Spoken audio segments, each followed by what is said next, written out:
Hmm. Hmm. Hmm. Mm-hmm. Mm-hmm. Hmm. Oh, hello there. So I just finished reading At Night All Blood is Black, and it was, yeah, it was...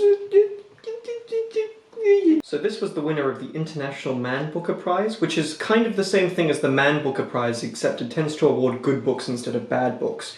And it was written by one, David Diop. David Diop? David? David Diggs. It was written by one David Diggs. So this book is primarily about the experience of Senegalese soldiers who fought in the French Great War. Again, I'm not particularly well versed in the history, but I know that they were black people who fought in French wars. They were black citizens, and the main character is one such person whose best friend Mademba is murdered on the front lines, and he steadily goes insane thinking about it and being in that environment.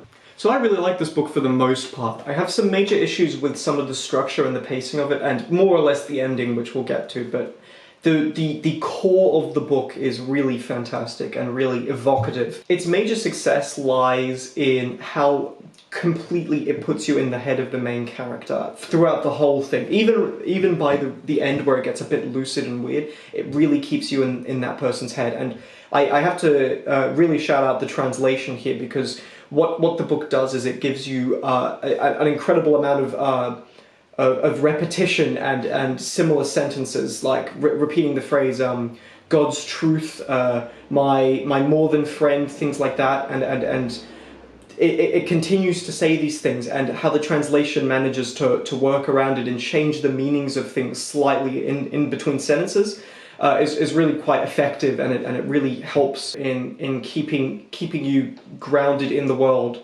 while at the same time kind of pushing you away from it, as the character does the same thing.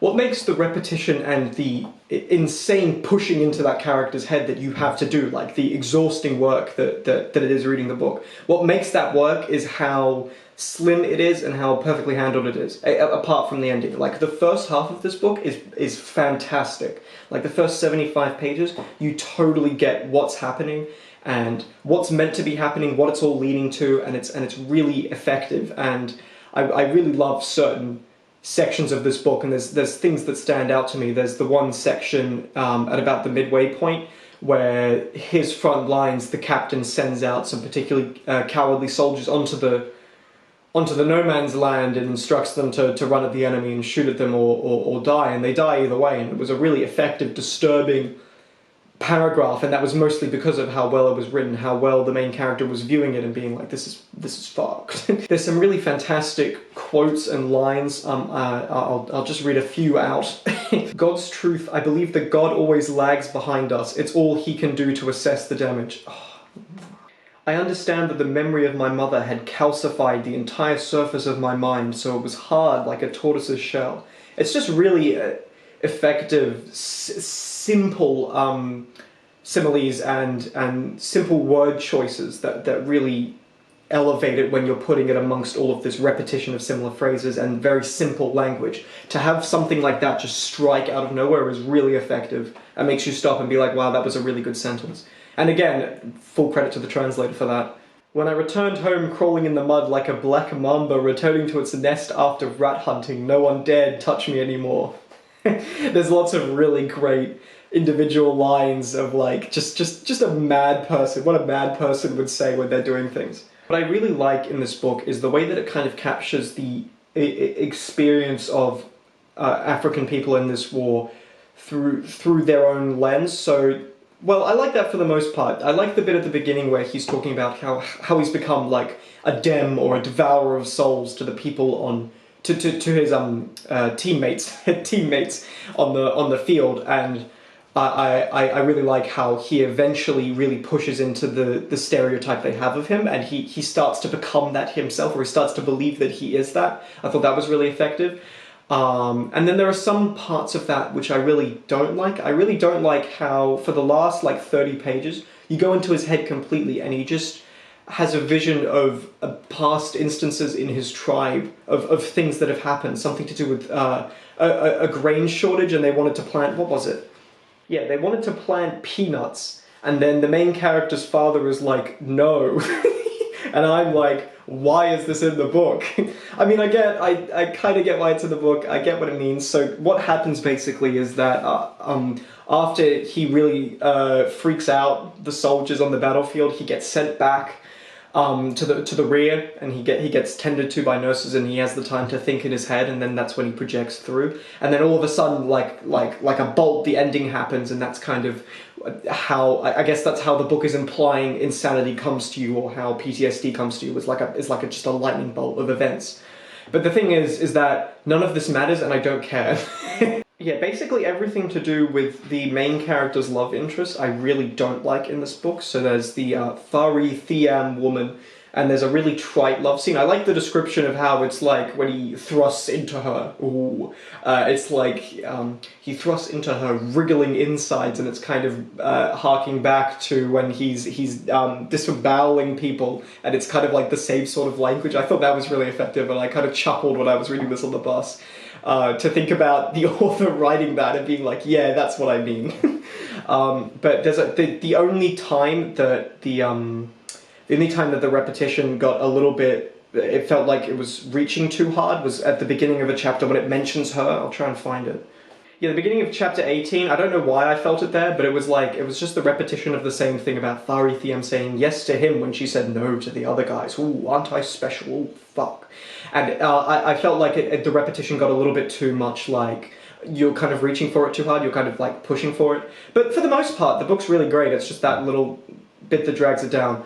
So let's talk about the ending. The ending is a really abrupt beat switch. This book joins the pantheon of good books where everything happens in the last 10 pages. So what happens is that the nurse that he's kind of been fantasizing about a little bit, when he's in the rear, he either rapes or strangles or beats up, and after that point he's declared pretty much insane and everybody's looking at him like he's a fucking madman. And then the book ends with him losing his mind so much that he's projected himself into the consciousness of his dead friend, his friend who died on the battlements at the beginning, and he is now him, and the book ends saying that he is unable to tell the difference between the two. I totally get what it's going for. The problem is that I was really confused by what he was doing to this woman and kind of why. So he spends a lot of time in his head, and in his head you don't see a lot of the disturbing things that he's been talking about. So he sits in his head and he talks about his father, and he talks about the woman that he fucked before he went to war, and that's kind of what's just simmering in his head sort of lucidly. And then all of a sudden this happens, and I totally get what it's going for, and that war kind of just does that to people, and it just kind of strikes out of nowhere. But I felt like if it's in a book format, you kind of have to set up beforehand that he's thinking of doing that, or he's going to do that. Like, there had to be some kind of distortion in what he's talking about beforehand that had to imply that. There's nothing in the lucid memories that he has beforehand that imply madness. It all kind of just happens. And I mean, like, I like what it's going for, but I remember finishing it and being like, what?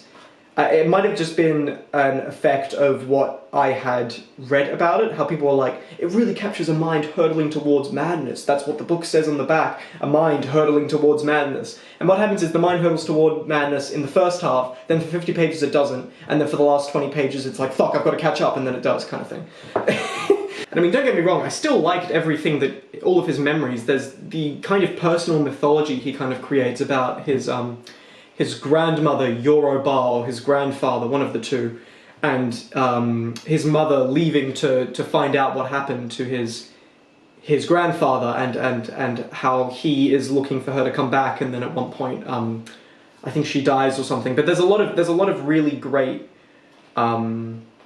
personal mythology around the family, and like things that could be written into this kind of myth that he's creating in his head. It totally makes sense. Again, the only issue is that this then doesn't matter, given that the ending just kind of happens and you're left wondering why you have done it. Because the other thing at the end is that he has clearly lost such touch with himself that he thinks he is now Mademba, etc. But he's just had these incredibly vivid memories where he describes every single facet of his being, every single element of his family, of his history. He's described his lineage in detail, so him losing his mind all of a sudden is very weird, and I'm very torn on it. Other than that, I must say that the first half is like a perfect delivery of information, and the way that it displays the horrors of war in such a simple, drawn back and effective way is fantastic, and I would totally recommend the book, especially for its length. Its length is really good. You could do the same thing as this, and it would turn into a Ducks Newburyport kind of book, where it's 900 pages long and it's full of just bullshit, right? It's just bullshit. But this book is around 150 pages, it's light, it's easy, it gets the point across perfectly, and I really like it. And I'm going to give this bad boy a 7 out of 10.